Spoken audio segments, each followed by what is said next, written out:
Hello everyone and welcome to another episode of Artsbart with Artsbyrats. আজকে আমরা কথা বলবো ক্যারেক্টার ডিজাইনের একটা স্টেপ, ক্যারেক্টার কস্টিউম বা আউটফিট ডিজাইন এইটার উপরে।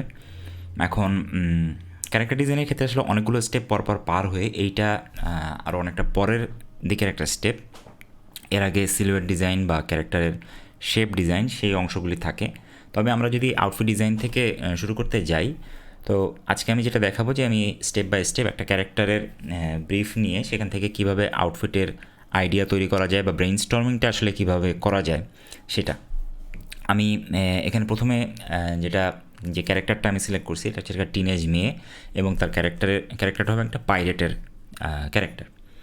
তো এখন পাইরেট ক্যারেক্টারে যখন আমরা কস্টিউম ডিজাইন করতে যাই, আমরা যদি এখন রেফারেন্স সার্চ করি গুগলে ফিমেল পাইরেট অ্যাটায়ার এটসেট্রা এগুলি লিখে, তাহলে হয়তো 3-4 রকমের কস্টিউম আমরা পাবো এবং সেগুলির থেকে জোড়া লাগায় আমরা একটা ড্রেস হয়তো তৈরি করে ফেলতে পারি।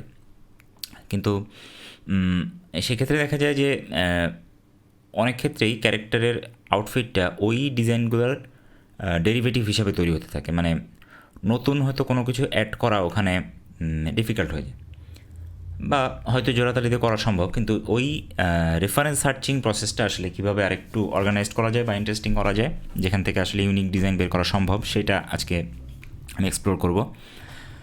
তো ক্যারেক্টারের আউটফিট ডিজাইনিংয়ের জন্য কয়েকটা কোয়েশ্চেন আমাদের ক্যারেক্টারকে করতে হবে।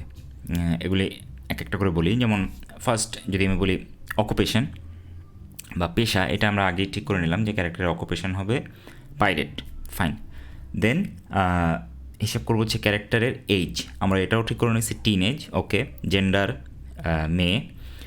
দেন এইবার আর কয়েকটা কোয়েশ্চেন আমরা করব, যেমন সোশ্যাল স্ট্যান্ডিং। এই কোয়েশ্চেনটা আমরা হয়তো অনেক সময় ক্যারেক্টার ডিজাইনের সময় ভাবি না। সোশ্যাল স্ট্যান্ডিং মানে হচ্ছে যে আমার ক্যারেক্টার সোশ্যাল হায়ারার্কিতে কোথায় অবস্থান করে। যে পাইরেট শিপের মধ্যেও তো একটা হায়ারার্কি থাকে, যেমন হয়তো ক্যাপ্টেন, তারপরে ফার্স্ট মেট, দেন এভাবে কিছু হায়ারার্কি থাকে। তো আমরা এখানে ধরে নিচ্ছি যে আমাদেরকে ক্যারেক্টার সে হচ্ছে একদম জুনিয়র, হয়তো জুনিয়র লেভেলের। সে যদি পাইরেট কিংয়ের মেয়ে হতো তার ড্রেস হতো একরকম, আবার যে জুনিয়র হিসেবে কাজ করে ওখানে তার ড্রেস কিন্তু আর একরকম হবে। তো ধরে নিলাম জুনিয়র। দেন আরেকটা কোয়েশ্চেন আমরা করতে পারি যে ওয়েদার, এই পাইরেটরা যেখানে অপারেট করতেছে সেই এরিয়ার ওয়েদার কেমন। ওয়েদার আমি এখানে ধরে নিচ্ছি যে হিউমিড, হট, এই ধরনের একটা ওয়েদার। ওকে, তারপর আরেকটা কোয়েশ্চেন আমরা করতে পারি লোকেশন, যে আমার পাইরেট সে কোন লোকেশনে অবস্থান করতেছে। এখন লোকেশনের সাথে ওয়েদার অবশ্যই রিলেটেড। যেমন সে যদি ঠান্ডা এরিয়ার পাইরেট হয় তাহলে তার ড্রেসের মধ্যে ফার, কোট এই ধরনের জিনিসপত্র থাকবে। আবার আমরা ধরে নিচ্ছি সে হট এরিয়ার পাইরেট, সেক্ষেত্রে ওই ধরনের ড্রেস তার ভিতরে থাকবে। আবার আমি যদি লোকেশন হিসেবে একদম রিজিয়ন বা কান্ট্রি হিসাব করি, তাহলে কিন্তু দেখা যায় যে প্রত্যেকটা কান্ট্রির কিছু অনেক সময় ইউনিক ড্রেস থাকে বা অরিজিনাল ফ্যাশন থাকে। হ্যাঁ, তো ওই জিনিসটাও আমি তখন বা ওই কান্ট্রির হেরিটেজের কোনো এলিমেন্ট হয়তো ড্রেসে ইনক্লুড করতে পারি। এখানে আমি র্যান্ডম আমার পাইরেটের লোকেশন ধরলাম কম্বোডিয়া, ওকে, ডান। এরপর আরেকটা হতে পারে যে ফ্যাশন সেন্স। এখন পাইরেট তার ভেতরেও যদি আমি এখন ব্লেন্ড করে কোনো ফ্যাশন সেন্স ঢোকাই, তাহলে একটা ইউনিক হয়তো ডিজাইন এখানে আসতে পারে। হয়তো আমি মানে ফ্যাশন সেন্স বলতে এখানে যেটা বোঝাচ্ছি যে সে হতে পারে হিপ হপ, হতে পারে 80s, হতে পারে পাঙ্ক, হতে পারে ইমো, এ ধরনের যে কোনো একটা ফ্যাশন সেন্স আমি যদি মাথায় রাখি, তাহলে হয়তো ওই ফ্যাশনের রেফারেন্স নিয়েও আমি কিছু ইন্সপিরেশনাল মানে হয়তো আইটেম আমার অ্যাটায়ার ডিজাইনে ইনক্লুড করতে পারি। ওকে, এই কোয়েশ্চেনগুলো যখন আমি বলা শুরু করলাম, তখন হয়তো আমি রেফারেন্সগুলো ওইভাবে সার্চ করবো। যেমন আমি রেফারেন্সগুলো দেখাই, এখানে আমি র্যান্ডম যে কটা জাস্ট কোয়েশ্চেন বললাম ওই ওয়াইজ কয়েকটা রেফারেন্স নামালাম। আমি ধরে নিচ্ছি ইমো, কম্বোডিয়ার ট্র্যাডিশনাল অ্যাটায়ার এবং পাইরেটদের সোশ্যাল স্ট্যান্ডিং। আমি পাইরেটের কিছু কয়েক ধরনের পাইরেট ড্রেসের ছবি নামালাম, ফিমেল পাইরেট এটার অবশ্যই থাকবে, সামার ফ্যাশন, এ ধরনের কয়েকটা ছবি আমি জাস্ট রেফারেন্স নামাইছি। যে আমি এখানে আবার রেফারেন্স নামাতে গেলে অনেক সময় অসংখ্য রেফারেন্স আমরা দেখে ফেলি। এইটাও হেল্প করে যদি আমি কোয়েশ্চেন ওয়াইজ একটা করে রেফারেন্স নামালাম জাস্ট। হ্যাঁ, আমি এই এক্সারসাইজের জন্য জাস্ট একটা করে রেফারেন্স নামালাম, যে প্রতিটা কোয়েশ্চেন যাতে আমার অ্যান্সার হয়। ওকে, এরপর আমি যেটা করলাম, প্রতিটা যে আমি রেফারেন্স নিছি সেখান থেকে একটা করে অ্যাটায়ারগুলো আমার টিনেজ এই ড্রেস আপের মধ্যে আঁকলাম।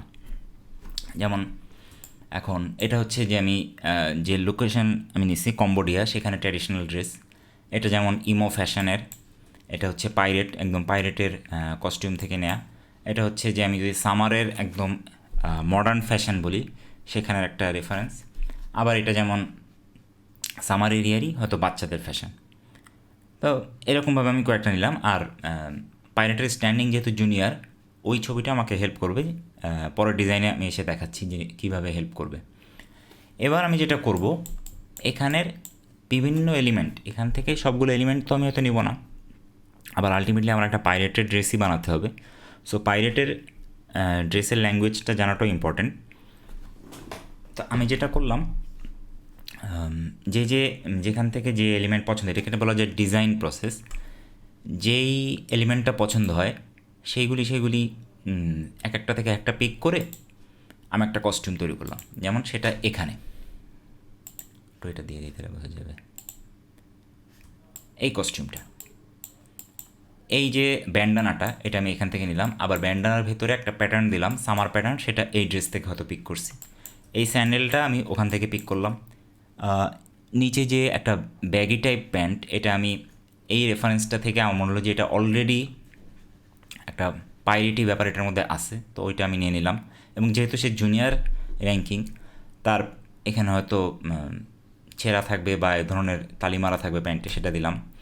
পাইরেটের সাথে একটা এদের ড্রেসের মধ্যে অটোমেটিক একটা বেল্ট আছে, তো এই বেল্টটা খুব ইন্টারেস্টিং, বেল্টটা থাকতে পারে ভাবলাম। বেল্টের সাথে একটা ছুরি দিয়ে দিলাম।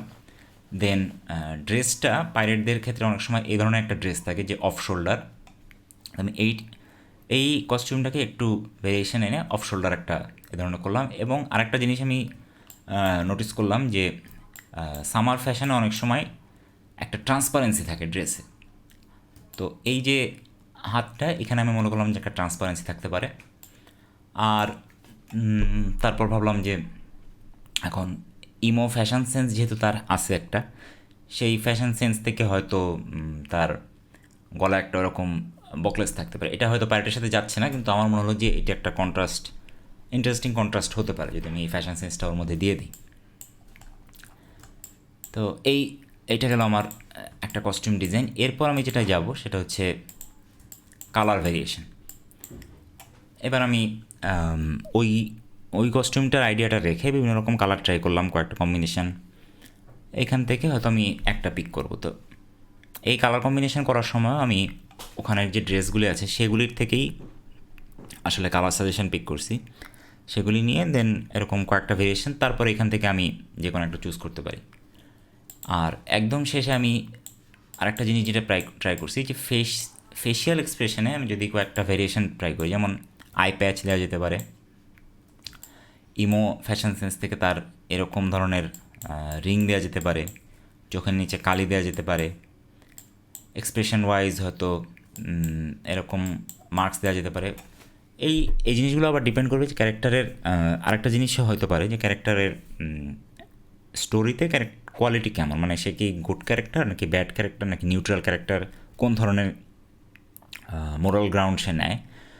তো ওইটাও যেমন এখানে একে দেখে অনেকটাই হয়তো একটা ইভিলের দিকে চলে যাচ্ছে, আবার এটাকে দেখে হয়তো মনে হচ্ছে যে মানে নর্মাল, একে দেখে হয়তো আবার মনে হতে পারে যে ইভিল। স্টোরির উপরে ডিপেন্ড করবে আমি কী ধরনের ডিজাইন করবো। এটা আবার অনেক সময় হতে পারে যে একে দেখে ইভিল মনে হচ্ছে কিন্তু আসলে ক্যারেক্টার সে ভালো স্টোরিতে, সেটাও হতে পারে। তো মানে ওই জিনিসটাও মাথায় রাখা, আমি ক্যারেক্টার কী ধরনের ডিজাইন করতে চাচ্ছি। তো এই জিনিসগুলো নিয়ে পরে আমার মনে হচ্ছে যে আমি এই কস্টিউমটাই আমার কাছে বেটার লাগছে। তারপরে ওইটা নিয়ে ওইটাকে আমি একটা জাস্ট কনসেপ্টে করে ক্যারেক্টার আর্টের মধ্যে প্লেস করলাম, সেটা নিয়েই এই পিসটা করা। তো এখানে যেটা আমার কাছে মানে ক্যারেক্টার ডিজাইন করতে যে আমাকে যেটা এনজয় করছি, যে আমার ক্যারেক্টার যেহেতু ফার্স্টে ডিজাইন করা, তো আমি একদম এই ছবিটা আঁকতে শুরু করার সময় আমার লস্ট মনে হয়নি যে আমি ক্যারেক্টারটা কী দিব, এই দিব না ওই দিব। আগে থেকে ওই জায়গাটুকু ব্যাকগ্রাউন্ড ওয়ার্ক করা থাকলে আমার ইলাস্ট্রেশনে এসে অনেক সুবিধা হয়। আমি যদি ক্যারেক্টারটা আগে একবার ভেবে নিই, তাহলে ইলাস্ট্রেশনের সময় ক্যারেক্টার ডিজাইন নিয়ে আর ভাবতে হচ্ছে না। ক্যারেক্টারের ফিচারগুলো তখন আমি জানি, জাস্ট ড্রয়িংয়ের ভিতরে প্লেস করা। তো এইগুলোই আসলে আমি নিজেও প্রসেসটা এটা করতে গিয়ে অনেকখানি জানতে পারলাম বা শিখলাম, অনেকখানি প্র্যাকটিস হলো আমার নিজেরও। আশা করি এটা মানে এই কোয়েশ্চেনগুলো যদি আমরা ওরকমভাবে অর্গানাইজভাবে করতে পারি আমাদের ক্যারেক্টার ডিজাইনের শুরুতে, এবং এইভাবে রেফারেন্সগুলো সার্চ করি, তাহলে পুরো প্রসেসটা আমার মনে হয় একটু বেটার অর্গানাইজড করা সম্ভব, বা মানে যে ডিসিশনগুলো নিব ওই ডিসিশনগুলো নিতে হয়তো একটু হেল্প হবে। তো এটাই ছিল আসলে আমার আজকের ভিডিওর মূল কথা। আশা করি এটা কাজে লাগবে, এবং এই টিপসগুলো কাজে লাগে আপনারা আপনাদের নিজেদের ইউনিক ক্যারেক্টার তৈরি করতে পারেন, এবং আমার সাথে অবশ্যই শেয়ার করতে পারেন। ইউটিউব চ্যানেলে আমাকে পাঠাতে পারেন বা ফেসবুকে মেসেজ দিতে পারেন। আর thank you for watching the video. এই তো, ওকে, বাই।